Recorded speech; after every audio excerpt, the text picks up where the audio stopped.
Olá, seja todos muito bem-vindos a mais uma videoaula aqui do canal Agora Eu Aprendo Matemática. Aqui quem fala é o professor Israel. Nós vamos estudar um pouco aqui sobre função quadrática, mais especificamente no tópico de coordenada do vértice.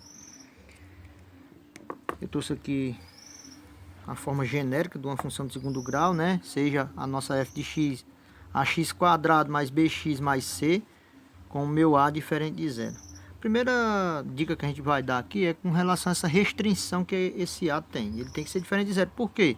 Porque se esse a aqui for zero, quando eu fizer o produto de a vezes um x ao quadrado, vai dar zero e aí a gente perde a função do segundo grau, fica só com bx mais c, né? E não seria uma função de segundo grau. Ótimo. Como é que eu consigo esse par ordenado aqui? Meu x do vértice e o y do vértice, para mim poder determinar um ponto de máximo ou de mínimo, dependendo da concavidade dessa parábola. A gente pode fazer utilizando essas fórmulas. A gente vai omitir nessa nossa videoaula aqui a dedução dessas duas fórmulas, mas a gente vai apenas aplicar para fazer o cálculo mesmo algébrico aqui desse x do vértice e nosso y do vértice. Eu posso determinar meu x do vértice fazendo menos b sobre 2a e o meu y do vértice fazendo menos delta sobre 4 vezes o meu a. Aonde eu posso determinar meu delta? Utilizando aquela forma que a gente usa quando está calculando as raízes da função quadrada, né? Que é menos b, perdoe-me, é b quadrado menos 4ac. Muito bem, eu trouxe aqui um exemplo. Eu tenho aqui uma f de x igual a x quadrado menos 7x mais c. Relembrando, quem é meu a, meu b e meu c, meus coeficientes. Ó, o meu a vai ser quem está acompanhando o x quadrado. Meu b, quem acompanha apenas o x, e meu c, o termo independente. Nesse caso, ó, o meu x quadrado não vem ninguém, é o 1. O meu b, quem está acompanhando ele é o menos 7. E o meu c é 10, que é o nosso termo independente. E eu vou fazer aqui o cálculo que a gente já trouxe feito aqui.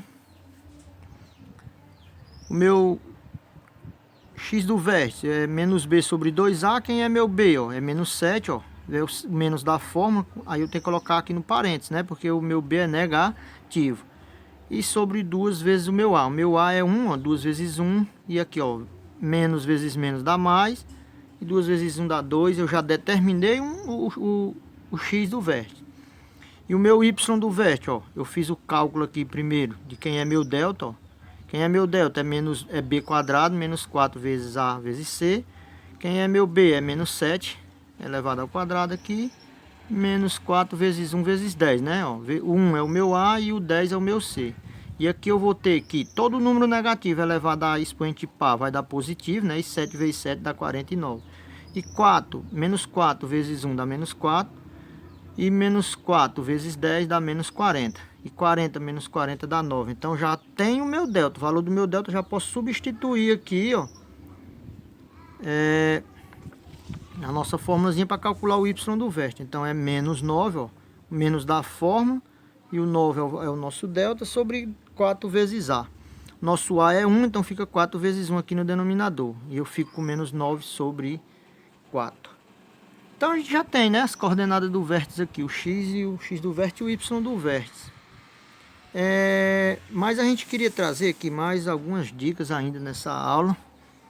Agora a gente vai ver um pouco como é que eu não vou me preocupar em ser minucioso com a construção do gráfico dessa parábola.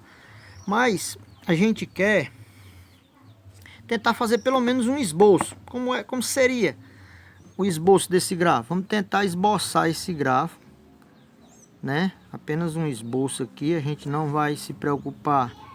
A gente vai tentar esboçar o gráfico.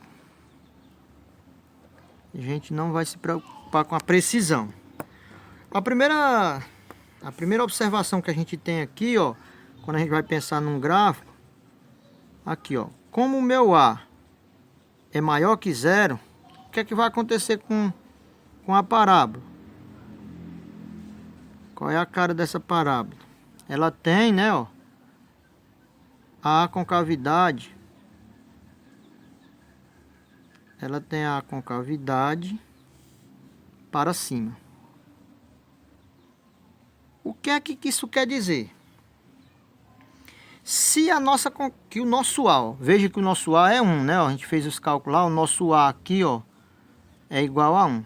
O que é que acontece? Não vou me preocupar, não vou ser preciso. Eu vou só fazer um esboço aqui, não olhe para se o gráfico não ficar muito perfeito o desenho, não se preocupar com isso. Eu vou simplesmente tentar mostrar aqui. Primeira coisa, esse gráfico ele vai ter mais ou menos isso aqui, ó. Opa, não, aqui.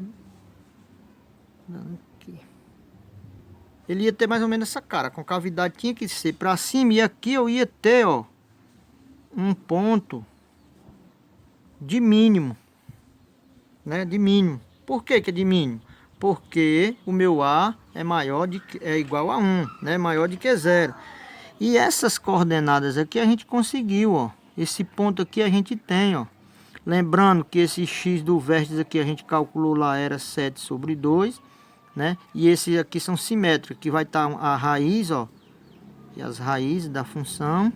E esse cara aqui é simétrico e aqui seria menos 9/4. Seria basicamente essa aqui é a cara do nosso gráfico.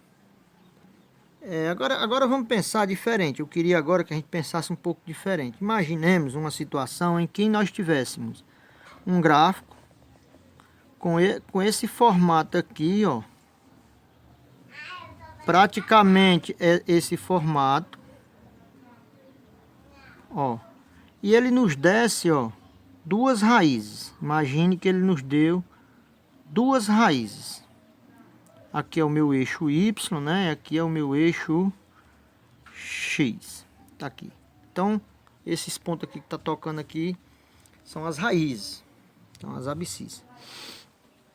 Agora, o que é que acontece? Imagine que ele nos deu agora esse gráfico e ele queira a minha função, a minha lei de formação, ou mesmo ele queira que a gente determinasse um Y do vértice, ele quisesse que a gente determinasse esse ponto, imagine assim.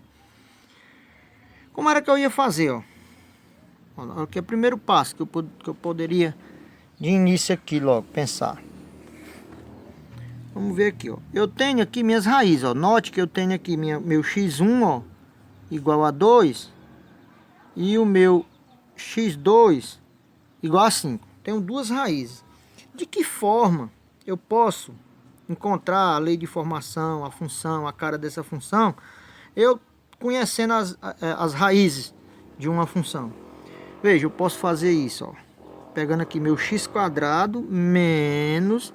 O que é que eu vou fazer? Eu vou fazer primeiro aqui, utilizar um conceito que já também é conhecido de quem já estudou função quadrática, que é soma e produto. Eu vou pegar, primeiro fazer a soma dessas raízes, ó, a primeira mais a segunda raiz lá, ó, vezes o meu x, mais o produto. Agora eu vou fazer o produto entre as raízes, ó, 2 vezes o meu 5 e vou igualar a 0. Ótimo. Desenvolvendo isso aqui, eu vou ficar com x² menos... Resolvendo aqui o parênteses primeiro, ó, fica 7, né? 5 mais 2, 7, vezes x, 7 e x. Mais 2 vezes 5 é 10, né? Isso aqui é igual a 0. Ótimo. Agora eu tenho meu y. Minha função y é igual a x² menos 7x mais 10. Note que é exatamente, ó, vou voltar ali para o início. Note que essa função é exatamente a função, ó, lá inicial que a gente calculou o x do vértice e o y do vértice, né? E portanto, nosso gráfico, ó, o gráfico da nossa função lá inicial é basicamente esse. Claro que bem mais bonito o desenho, né? O desenho não ficou perfeito, mas seria exatamente esse. Aqui, ó, ele teria com cavidade para cima, ele ia interceptar o eixo das abscissas aqui, o eixo X, nos pontos 2 e 5, e ele teria um ponto de mínimo, ó, com o meu X do vértice aqui, ó, igual a 7 meios, e o meu Y do vértice, ó, seria o nosso par ordenado XY, seria menos 9/4. 4. Essa foi a nossa dica de hoje. Espero que vocês tenham entendido. Se você gostou, dê o seu likezinho aí no nosso vídeo. Se você não é inscrito, se for novato aqui no nosso canal, se inscreva. E até a nossa próxima videoaula.